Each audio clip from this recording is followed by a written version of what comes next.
Good evening, everybody. It's February 14th, 2022. I didn't just watch, actually. I watched the 2023 Skidoo release, and pretty interesting one, I would have to say.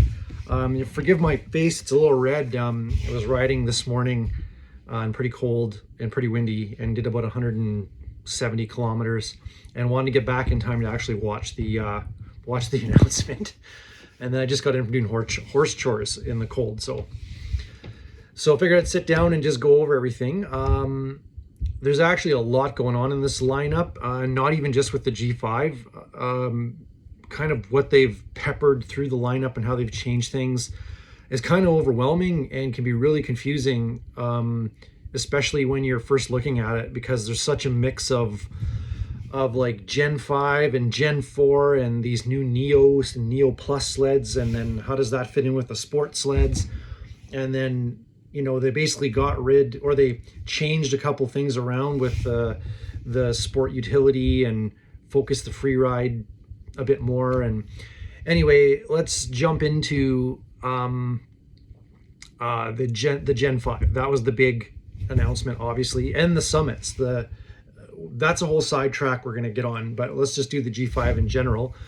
From all the videos I've watched today, like we're talking super tracks and you know, I was on Do Talk and looking through the spec books, and it looks like the Gen 5 chassis and the Gen 4 chassis are 90% the same. Very akin to when the XP, you know, the Gen 3, you know, the XM, XS type chassis were developed.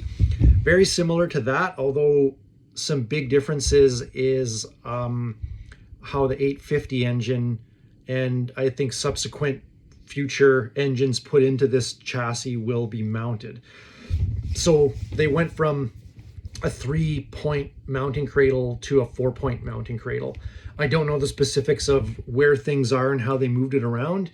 I went on Do Talk, and a lot of people are complaining about, well, why is it just the 850 offered? Why wasn't the 600 offered in the Gen 5? And I think a couple of answers to that, and are probably going to be good answers to other questions of the, you know, of the like down the line, is due to the current supply chain and production environment, and all the challenges with trying to, like, in this environment, trying to actually like retool an entire line to come up with a totally, not totally new, but basically a new chassis.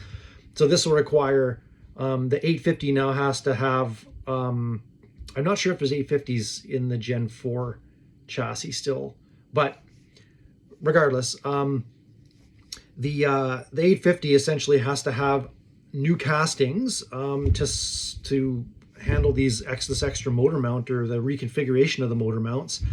And if they have an 850 in a Gen 4 and a Gen 5, now there's two engine castings, like two case castings that have to be done. So that's just more changes and more SKUs for the parts they need to carry.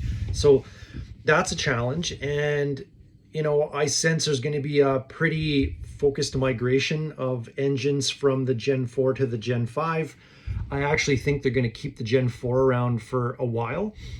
But anyway, the Gen 5, I've watched. If you haven't watched, go to the Snow Tracks TV, the Super Tracks YouTube channel, and take a look at the overview of the 850 Renegade or MXZ that they have. AJ does a pretty good job going over it, and he starts it up, and one of the biggest things you can see is that there's like no vibration whatsoever. It is like the 850. I remember one of the first videos I ever posted on my channel, the 850, my biggest complaint was it just vibrates like crazy. It was such a, not a nice sled to ride slow or anything. It was horrible. The Gen 5 looks like it basically cures that. And I think there's enough of a change just with the dealing with the vibration and the noise and other things, that there's going to be some pretty improved belt life. And I think the character of the engine in the sled is going to be like a lot different. There's going to be a noticeable change in how that sled reacts and drives, and how the clutch performance is going to be, just based on, it looks like they really have the engine vibration and all that stuff dialed right in with this chassis. And I think that was the major push to actually do this, was that 850 was just way too not harmonically balanced very well. So I think that's why you're seeing it in the 850 only and not in the 600. The 600 does not have a problem. There's not a lot of reciprocating mass in the 600, and so it's a very smooth engine. There's no issues with the 3-point mounting cradle in the Gen 4. So I think, don't mess with the good thing. But I think you will see that migrate over to the Gen 5. It's just a matter of time. A couple people like, why isn't the 900 turbo in the Gen 5? It's just like, have you seen the Gen 5? It's like saran wrapped around that engine package. There's no way that 900 is going to fit in there. They're going to have to like develop a wide body bodywork to do that. And because they're still carrying the Gen 4 forward, they probably will for the next 4 to 5 years, easy. Again, with the current environment, having to have another SKU for, plastics, and then more, and then also have different castings for the 4-point engine cradle or whatever mounting they're going to use, in there. It's just way too much SKUs and way too much variability with the supply chain shortages, that you're trying to manage all this inventory and manage all these variants. And you don't want to have an overabundance of one type of casting and then find out you're short in another type of casting, and that's exactly what will lead to nobody getting their 2023s until February or March. So I think they're trying to learn from this environment and plan for this being the norm going forward. Even if things go back to normal, I think the lessons learned in this production environment are going to be key in success. So a lot of what's being done and a lot of how models are being brought forward and what's going to be released when is a big mixture of listening to the customers, also listening to their sales records, and then trying to suss out what's this production environment going to be, all the myriad of suppliers that we get parts from and need them to come in on time to assemble the sleds based on our production schedule. How do we manage all that in a way that's going to be predictable? So I think there's a lot of thinking going on into how things are, and people need to realize this when they're starting to ask, well, why don't I get this and why don't I get that, and why didn't they just do X, Y, Z? Well, this is why. I mean, if you really look at it, Skidoo assembles sleds. They don't build sleds. They build the chassis. There's some components that they do make in-house, but a lot of the sled, I'd say a good 80% of it, is manufactured by other suppliers and shipped in. And that's why this integrated supply chain is so critical for keeping factory and production moving. Anyway, enough about that, but a very important factor in, I think, how things are going to be done going forward. So the Gen 5, interesting sled. It takes me a while to kind of get comfortable with how something looks. I think they look kind of a little goofy when I first saw them. They're kind of sort of growing on me now. I'm not used to the headlights so close together. It reminds me of an IQR quite a bit, actually. And there's a little bit of Lynx baked into that as well.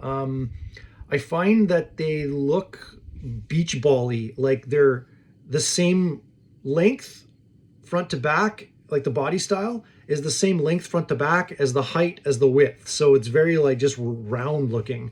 And without the bumper, it just looks really strange from the front. Like, these things are aerodynamic as a brick. These new sleds are just, they cut the wind like a sheet of drywall. So I'm not, it's a little weird to me. right now looking at them. I have to see them in person though, because they probably look totally different in person. Like the good example is the Matrix chassis. I think looks butt ugly in pictures, and I've seen a bunch of them now in person, and they're actually pretty sharp looking. So yeah, that could be a difference. Yeah, the very, very thin. They obviously did take a lot of Lynx. People really like the Lynx ergonomics, and I think they really put that into the Gen 5. And the LED headlights, of course. Everybody was wanting their bloody LED headlights, so now they got their LED headlights. And it looks like they have some pretty interesting accessories, especially for the lighting for these things, like the front-mounted wide beams and the auxiliary high beams look pretty crazy. It's like stadium lighting. I just converted my XM to LED headlights, and if you get ones with proper reflectors and with a relatively reasonable color temperature, the lighting is amazing with them. You got to get the ones with proper beam cutoffs they have the proper like shades or whatever they're called to mimic the way the halogen light is built. If you get those, their LEDs are wonderful. Anyway, looks like really cool lighting with projector type headlamps, and yeah, pretty slick looking actually. The new display, the 10.25 inch color display, yeah, I'm like whatever with that. The 7.2 inch was I thought it was going to be really awesome, but it's kind of a flop, I guess. It didn't work that well. Hopefully this new one works more like the Polaris 7S display does, because that's brilliant. Got to give it to Polaris for that. They did whoever their supplier was or contractor that did that, A1 job. That display is bloody nice. I mean, whatever, I don't care about having Bluetooth or Wi-Fi or any of that stuff. I think there's way too much tech crap integrated. I don't want to get texts when I'm snowmobiling. Like, I'll check my phone when I check my phone. I want to get away from all that. But anyway, it's like a $1,500 option if you're looking at it online, even a little bit more if you're in Canada. So not really worth it to me. Just give me my speed, RPM, gas, and coolant temp, and that's all I care about. Other than that, the Link accessories, I'm very surprised at how many Link accessories they have. Like, they really went full out with really trying to round everything out with these sleds right away. It's pretty impressive. And I guess Skidoo's like, they're a big juggernaut of a company, so they can probably do that pretty quickly. But wow, I'm very impressed with the accessories and the clothing and stuff that they have going along with this. It's amazing. Next thing is the E-Tec Turbo R engine, which I kind of figured this was coming. Because Polaris, they have their whatever / Matrix Boost, their mess of names that they throw on their sleds, but that engine kind of raised the bar a little bit. So I kind of figured this was going to happen, where they would juice up the turbo a bit more and get a bit more output out of it. And I think they won't have any problems with it. I think the E-Tec Turbo this year has been a pretty reliable package. So that's good, and that makes me more apt to look at an 850 like naturally aspirated motor if I ever decided to get a new sled, because obviously that's a pretty stout package, and people are getting some really high mileage on those engines. So that's great. Nice to see a 2-stroke motor with some like good reliability. And in the summits, pretty crazy, like very mountain. These are completely mountain specific sleds now. Like my XM chassis, it wasn't that much different than a trail sled. Same cooling system, in fact, better cooling system than the trail sleds had. More coolant capacity because of the length of the tunnel and the cooler, but not too much different. Very easy to trail convert. These ones on the Gen 5, I would never buy one and trail convert it. Like, they are, if you're a flatlander, don't look at a Summit. Not for you. If you get one, you're going to regret it. I don't care how deep the snow is. Get a backcountry, get a free ride. Don't bother with a Summit. These are just not sleds that you should have. Yeah, I mean, lower coolant capacity, light. Even the clutch guard, like you take the clutch guard off, that's your body work on that one side. It's pretty crazy just how tight they have everything. So really impressive looking package. And, I'm not a mountain rider, but man, if I was, these sleds are looking like weapons big time. The weird thing is the Summit X with the Expert package, I laughed at the suspension. They have the T-Motion. They changed the T-Motion X, I think they call it. So they did essentially the ZRP rear arm relocate stock now. So the rear arm is back a bit more, which basically eliminates the weight transfer and unloading of the front when you're getting into some throttle and stops trenching. So that's kind of good. That'll be really nice for the Summit crowd. The only other goofy thing they did is the T-Motion XT with a rigid rear arm.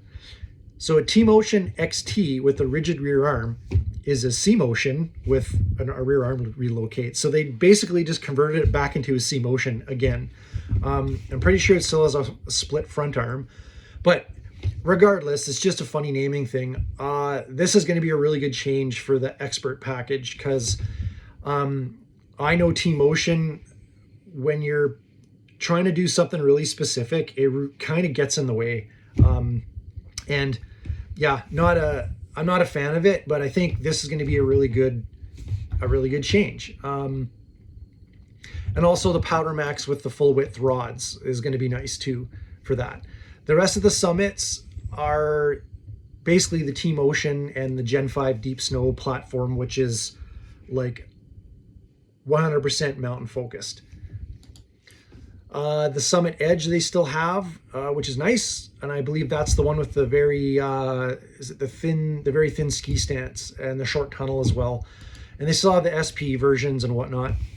The new kind of weird things, and maybe not weird, I shouldn't say weird, but different, wasn't expecting it, was the Neo version sleds. So we still have the sport versions where you have the 600 EFI with 85 horsepower in the Gen 4 chassis. Now they have these Neo packages. So I don't know the specifics on the engine, if it's just a detuned 600 EFI, if there's other mechanical, like do they have smaller throttle bodies? Is it what's the specifics on how they're limiting the power in these? So there's one with 40 horsepower, which is the Neo, and then the Neo Plus with 55 horsepower. And they're kind of a 3/4 sled. I think they're a full size sled, just lower suspension and lower seats and more kind of relaxed ergonomics. They do have a different rear suspension, the Neo rear suspension, and it looks like it's a single shock rear suspension with torsion springs up front. So that's interesting. That's like my 1986 Safari. But yeah, I guess for a sled like this, why not? Yeah, be very interesting. And I'm very interested to see the engine package. And, is it just a RPM limiter? Like 40 horsepower, I don't know what they're limiting it to, like 5,000 RPM.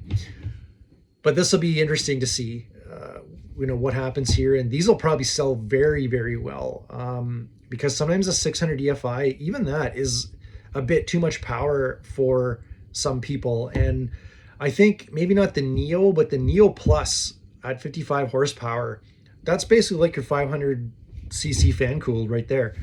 So that'll fill a really nice gap. And I think the price points of these things are just like perfect. So I think, moving on, the Freeride series is, I think now this is if you were a flatlander and would have got a Summit to play around in the soft powder, I think you would now go for a Freeride. even then, that's a stretch. The free ride's kind of really pushing to the mountain segment, but yeah, if I was you, a free ride, if you want that, way more aggressive sled, it's very close to a ton, or very close to a summit, but yeah, I mean, even then, I don't know if I would even bother with a free ride. Those are more foothills type sleds. If it was me, I'd be looking at a backcountry, and right now the backcountry is, still on the Gen 4 chassis, it looks like. I'm just looking through the spec books here, and yeah, I don't think it is on the Gen 5. These are all still Gen 4 chassis. So not too much different there. It's looking like that's all the same with the backcountry 50/50 sled, C-motion. One good thing I will say about they did keep the panoramic 7.8 inch display. People that are into that, I think you will see some software updates on that unit. A lot of complaints with it about how it communicates with your cell phone, and that you have to have the Connect app running, or the BRP Go app running, and all this other stuff. It just seems that usability wasn't well thought of when they came out with this, and there's just too much weird configuration steps with it. And hopefully they roll out some software updates, because that's all it would take to correct that. And for people that already have the display too, hopefully they get their issues sorted out. If it was me, I wouldn't even bother with that friggin' display. I just go to the basic Casio watch unit there. It gives you all the information you need. One thing I'm going to say that I'm really, really happy to see is finally, Skidoo has brought their XRS and their, I guess, Blizzard or X package sleds, the shocks where they should be, finally. Like, given the features back that should have been on them, and like, honestly, the Blizzard and X package this year has better, like for 2023, is better than the bloody XRS packages. So happy to see that. That's a move definitely in the right direction. Don't ever want to see it slide back to what it was. And I'm glad people complained about that. So very good change on that this year. And I think that's gonna be real positive. The Sport line of sleds is still around, still in the Gen 4 chassis, still really stupid good value, especially the Expedition Sport. Holy man, what a good value that is. The competition packages are still in the Gen 4 chassis. Basically anything MXZ, Renegade, and Summits are what's in the, and Freeride, sorry, are what's in the Gen 5, or is the Freeride in the Gen 5? Let me just double check that. Yes, it is.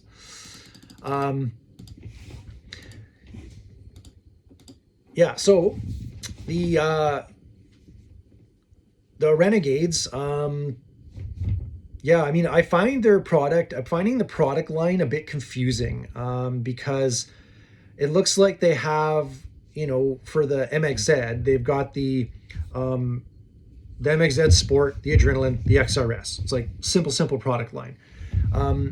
Then the Renegade, they've got the Renegade Sport, the Renegade Adrenaline, the Renegade X, and then the Renegade XRS. So they kept the old naming system for that. And then they have the Renegade Enduro on top of that. So a bit confusing on how they named things. And I'm like having trouble doing this video, trying to keep it all straight. I got the computer in front of me so I can not mess up too bad. Yeah, I think what they should do is they should do the model lines, especially if they want to simplify things and simplify their SKUs. They should have a Sport version of whatever, a Blizzard version of whatever, and an XRS version of whatever. Leave it there, keep it simple, cut down the variants. That'll make stuff really, really easy. You can spring order an XRS. The Blizzard is the in season, and the Sport's your value. Done. Leave it there. That's what I would do. They also have the Neo and with the MXZ as well, and the Neo and the Neo Plus, which is really smart, especially on a trail sled. I think these on groomed trails, these Neo sleds are going to be really good sellers, and rental markets too. They're going to eat them up.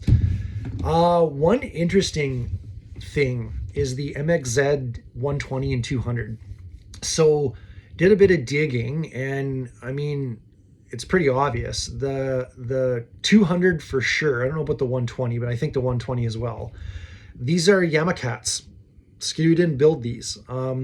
So I have a funny feeling this is a result of the lawsuit with the platform, the chassis platform that was happening for a few years now. And BRP won that. And I think in the settlement, the sharing this youth or this kid sled was probably part of that. So the Skidoo MXZ 120 and 200, it's now a Yamakatdu. So that's pretty neat. Not too much difference, not too much difference with the Grand Touring line. That was a pretty good line. There's only two now. There's a limited and a sport, and there's quite a bit of options within. So those are pretty decently rounded. One interesting thing is on the Expedition lineup. There's an Expedition Extreme, and it's basically like an XRS.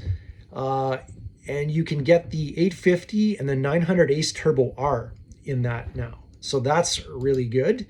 The Expedition SE, you can get the 850 E-Tec and all variants of the 900 Ace, including the Turbo R. And an interesting one about this, I'm trying to think if this is the actual one here. I don't know if it's, it's not in the SE, but okay, now in the LE, you can get, this is weird, you can get the 600 E-Tec and all variants of the 900 Ace. So you can still get the Turbo R, the Turbo, and the normal Ace engine. And this one, you can get a 20 or a 24-inch track option. The SE comes with the 850 and all the 900s. No 24-inch option. The LE comes with the 600 E-Tec and all the 900 options with the 24-inch option. Don't really know the reasoning behind that. It seems just an odd variant to have. Then there's your Expedition Sport, which is pretty much unchanged and still available with the three, the 600, 900 Ace and the EFI motor. The Tundra LT this year looks pretty badass. It's all black. Everything's black in it. The suspension, the bodywork, everything. It looks really neat. And I'm always a sucker for the Tundra. They're a really nice sled. The Sport looks just like the one last year, just like the 2022. So not much difference there. Weird stuff happening with the Skandik line. This is just really strange. So the Skandik now has an SE version. And here's what it comes with. Oh frig. So you can get a 20 or a 24-inch track with the Skandik SE. It comes with a really big ultra large Link utility cargo box, visor power outlet, the Pilot 7.4 skis with the liners already in them, HPG center and rear shocks in the track, and it comes with a 7.2-inch digital display. Who the frick drives a Skandik that wants that? I don't know anybody that has a Skandik that was like, oh, I need a digital display in my Skandik. Anyhow, this one you can get the 600R E-Tec and the 900 Ace. And yeah, so a little goofy. It's kind of a neat looking sled. Like there's, you know, orange. It's got the orange ski tips and the orange rails and the orange stitching in the seat, and really, you know, it's pretty sharp looking. But just very strange. I don't understand what the decision was there. They have a Skandik LE, which is, I think, just your box stock, fully, you know, like what you'd expect a full-on Skandik to be. And you can get that one with the 600 E-Tec, 600 EFI, and the 900 and 600 ACE motors. And I think that one, yes, this one also does have a 20 and 24 inch track option. So there's no Skandik SWT anymore. It's just an option. You can choose what width track you want. Then there's the Skandik Sport. It's basically the same as this year, sorry, and still doesn't have the 2-speed transmission. And it's yeah, pretty much the same that you're expecting, although it has a pretty nice yellow stitch seat on it. Yeah, it looks kind of slick. So that's basically about it. It's a couple of strange decisions in terms of like the in-model variants that are going on. I don't get the Skandik SE. I think that's the weirdest friggin' thing ever. It's like a luxury utility sled. Trapping in style. Yeah, I don't know anybody that would want that. It's just, especially with the display, it's just more shit that's gonna break when you're, you know, doing work. Yeah, anyway. Yeah, and I think you'll have to take a look at the spec book. Like, I really struggled to get through this video, and hopefully it didn't come off too ridiculous. But yeah, it's a kind of a confusing lineup a little bit as they transition in and out. And it's confusing because there's some Gen 4s with an 850 and Gen 5s with an 850. And main thing is, if you're getting a Gen 5, it's an 850. Pretty much bar none. The Summits are super mountain specific. They have their own bodywork and their own mountain specific features, and I would not flatland them at all. Even the free ride, I wouldn't bother flat landing. I mean, on that, they say it's 50-50, but it's not. It's like, yeah, it's pretty much a mountain sled, just a different type of mountain sled. The backcountry would be my go-to right now. I do like the long track sleds. I am doing a buttload of like groom trail riding this year, and it's really fun. I have more things to do with my XM to make it like really perform well on the trail. I'm finding I did hit the limits of my shocks this year, and my ski stance, well, I was fine with it at first. Now that I'm traveling faster and going a bit harder in the bumps and stuff, I find a lot of times I'm on one ski, and yeah, I'm gonna try 42-inch front end and probably upgrade my shocks over the summer, and I'll do videos on that. Anyway, digress. This was about the Skidoo launch, and sorry the video was so long, and hopefully it wasn't me looking clueless trying to keep all these specs straight. Okay, but overall, pretty crazy good lineup. I'm very impressed. I was not expecting anything like this. I figured it was going to be just more of the same, bold new graphics and stick to what you got to not upset the supply chain. But I mean, hey, bold move. I think Polaris, I don't really expect too much from Polaris. They've already got a pretty solid lineup. They have no 4-strokes. They need some 4-strokes, and they need some utility sleds and round out that a bit more. They're just very focused on 2-strokes right now. But good solid sled, and the Matrix and the Axis is also a really good sled. I have nothing really bad to say about them. I will say that Arctic Cat and Yamaha better friggin' have something this year, or honestly, they're going on death watch, because yeah, I mean, yeah, you guys better have something. Like, I dare you to come out with something. I freaking dare you. Please come out with something. Yeah, I mean, I can't take those companies seriously anymore. They're just phoning it in every year, and I don't know. I wish they would do something because I want more competition in the market, and it's kind of sad to see, like, from where I'm sitting, I don't see Textron doing anything. They need to like dump millions and millions into the Arctic Cat operation and get some new engineering and get some new designs done and like really flesh out their sled line. Arctic Cat's done it before, so yeah, I hope they really do something and wow us this year, because if not, I think they're screwed. So anyway, that's all I'll say about that. And I will hopefully, any other manufacturers have anything worth reporting, I will definitely do a video on that. So anyway, everybody have a great Valentine's Day, and that's it for me.